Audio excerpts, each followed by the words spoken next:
ॐ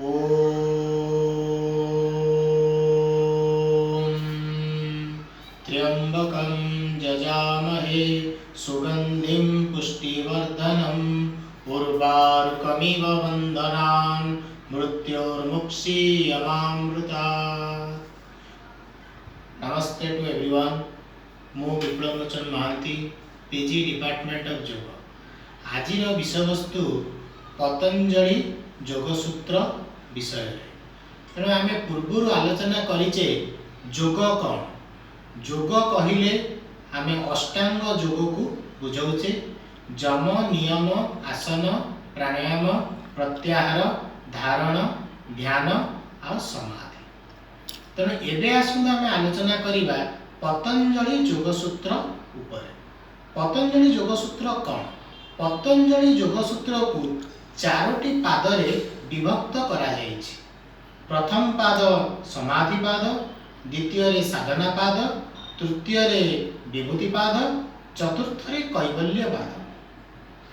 समाधि पाद रे 51 सूत्र, साधना पाद रे 55 सूत्र, विभूति पाद रे 56 सूत्र, कैवल्य पाद रे 34 सूत्र। ये चारि पाद को मिसेले मोट रे 196 सूत्र पतंजलि योगसूत्र रे अछि।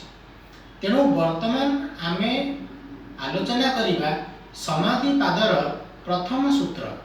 समाधि पादर प्रथम सूत्र होछि अथः योगानुशासनम। यार अर्थ आजि ठारू मु निजको अनुशासन करिबी, अनुशासित करिबी। द्वितीय सूत्र योगः चित्तवृत्ति निरोध। योग ही चित्तवृत्ति को निरोध करे। तृतीय श्लोक, तृतीय सूत्र तदाद्रष्टु स्वरूपे अवस्थानम। साधक निज स्वरूप रे समाहित हो जाती। चतुर्थ सूत्र वृत्ति सारूप्यम इत अत्र। यार अर्थ होची अन्य समय रे मनर विचार को निज स्वरूप रे चेतना को हजाई देवा। पंचम सूत्र वृत्तयः पंचतद्यः क्लिष्ट क्लिष्ट। यार अर्थ होची वृत्ति हो विचार। विचार होची 5 प्रकार, सेति मध्यरु क्लिष्ट गोटे आ गोटे अक्लिष्ट। एबे आसुन जानिबा षष्ठ सूत्र उपरे। षष्ठ सूत्र कोन कहूची? प्रमाण विपर्ययः विकल्प निद्रा स्मृतयः। प्रमाण माने साक्षात अनुभव, विपर्यय माने विरुद्ध रे चिंता करिबा, विकल्प माने माध्यम, निद्रा माने मनर वृत्ति, स्मृतयः माने स्मृति।